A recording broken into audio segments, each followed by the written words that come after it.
विद्यार्थी मित्रांनो, आज आपण आपल्या मराठीच्या पुस्तकातल्या 16व्या कवितेचा अभ्यास करणार आहोत। कवितेचे नाव आहे आकाशी झेप घेरे। ह्याचे कवी आहेत जगदीश खेबुडकर।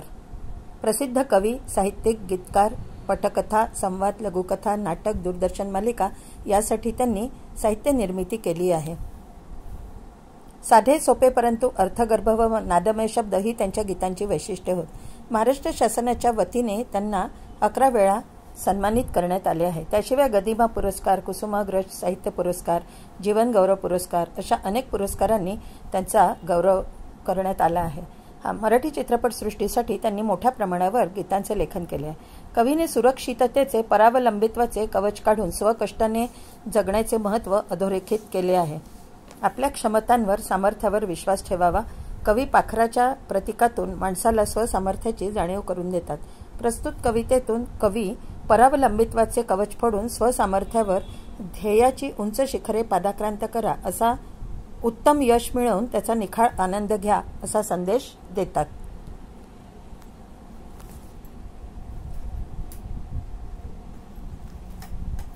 कवी म्हणतात की इथे या कवितेमध्ये पाखराला पिंजऱ्यात बंदिस्त केलेले असते। सर्व वस्तू त्याला दिल्या जातात। सर्वच गोष्टी कष्ट न करता मिळत असल्यामुळे पाखरू आळशी बनते, त्याची कष्टाची सवय मोडते। त्याचप्रमाणे सर्व भौतिक साधनाने संपन्न असलेल्या माणसाला जर कष्टाची सवय नसेल तर कष्ट करण्याची वृत्तीही त्याच्यामध्ये नसते। सोन्याचा पिंजरा म्हणजे इथे सर्व भौतिक सुखसोयी असणे होय। जर माणसाने कष्ट केले तर त्या कष्टामध्ये देव अवतरतो। कष्ट केल्यानंतर जीवनातील यश प्राप्त होते। कवीने कष्टाला श्रमदेवाची उपमा दिली आहे। माणसे अनेकदा दैवाच्या म्हणजे नशिबाच्या आहारी जातात, नशिबावर भरोसा ठेवतात। नशिबात असेल तेच मिळेल, अधिक काही मिळणे शक्य नाही अशी त्यांची ठाम समजूत असते। कवी जगदीश खेबुडकर ही समजूत दूर करायला सांगतात। त्यांच्या मते माणसाने स्वतःचे सामर्थ्य ओळखले पाहिजे आणि कठोर परिश्रमांना सिद्ध झाले पाहिजे। कठोर परिश्रम केले तर यश नक्कीच मिळते। प्रयत्नवाद हाच खरा विचार आहे। म्हणून कष्ट करा आणि पुढे जा, मेहनतीशिवाय काहीही मिळणे शक्य नाही, हाच संदेश कवी आपल्याला या कवितेतून देतात। कवी म्हणतात आहे आकाशी झेप घेरे पाखरा, सोडी सोन्याचा पिंजरा। कवी जगदीश खेबुडकर यांनी कवितेच्या माध्यमातून माणसाला स्वसामर्थ्याची म्हणजे स्वतःच्या सामर्थ्याची ओळख करून दिली आहे। पाखराच्या प्रतीकातून जीवनातील भौतिक सुखाचा त्याग केला पाहिजे असा संदेश दिला आहे। कवी पाखराला आकाशामध्ये गगन भरारी घेण्यास सांगतात आहे। आकाशी झेप घेरे पाखरा, सोडी सोन्याचा पिंजरा म्हणजे कवी पाखराला आकाशामध्ये भरारी घेण्यास सांगतात आहेत आणि परावलंबित्वाचा पिंजरा तू सोड म्हणजे मानवाला त्याच्या स्वकर्तृत्वाची जाणीव निर्माण झाली पाहिजे असे कवीला वाटते। म्हणजे कवी पक्षाच्या प्रतीकातून माणसाला कसे वागावे हे सांगतात आहेत।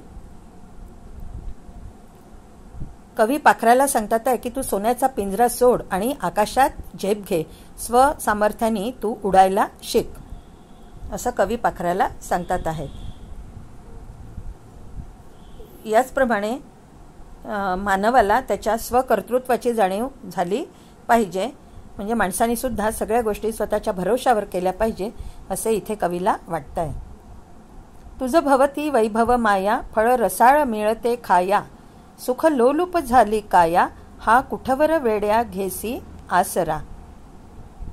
कवी म्हणतात आहे की तुझ्या भोवती वैभव, माया, प्रेम, ममता ही सगळी भौतिक सुखे आहेत।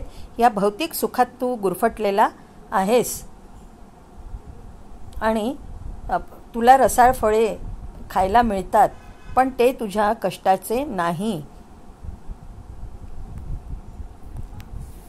आणि या मायावी चक्रातून तू बाहेर पड, तुला यातून वास्तवाची जाणीव निर्माण होईल। तुझे शरीर ह्या सगळ्या गोष्टींना लालसावलेले आहे, या भौतिक सुखासाठी तुझे शरीर हे लालसावलेले आहे। तुला हा कुठवर वेड्या घेसी आसरा, म्हणजे कुठवर तू दुसऱ्याच्या भरोशावर म्हणजे जगशील, परावलंबी राहशील. तू स्वावलंबी हो, क्रियाशून्य राहणे योग्य नाही. दुसऱ्याच्या आसऱ्याला तू किती दिवस राहणार आहेस ह्याची जाणीव तू तुझ्यामध्ये निर्माण कर. तुझं पंख दिले देवाने, कर विहार सामर्थ्याने. दरी डोंगर हिरवी राने, जा ओलांडुनया सरिता सागरा. कवी म्हणतात आहे की देवाने आकाशात भरारी घेण्यासाठी, स्वतःच्या पंखांच्या बळावर झेप घेण्यासाठी तुला पंख दिले आहेत. म्हणजेच देवाने मानवाला 2 हात 2 पाय बुद्धी दिली आहे. त्याचा उपयोग मानवाने योग्य प्रकारे करावा असा संदेश कवींनी दिला आहे. आकाशामध्ये झेप घेताना पंखांच्या बळाचा पूर्णपणे वापर कर. दरी डोंगर सरिता सागर यावर विहार कर. सरिता म्हणजे नदी आणि सागर म्हणजे समुद्र. कवी म्हणतात आहेत की दरी डोंगर सरिता सागर यावर तू विहार कर. म्हणजे कवी इथे मानवाला परिश्रम कर, मेहनत कर आणि स्वतःचं नंदनवन स्वतःच निर्माण कर असा इथे कवी मानवाला बोध देतात आहेत.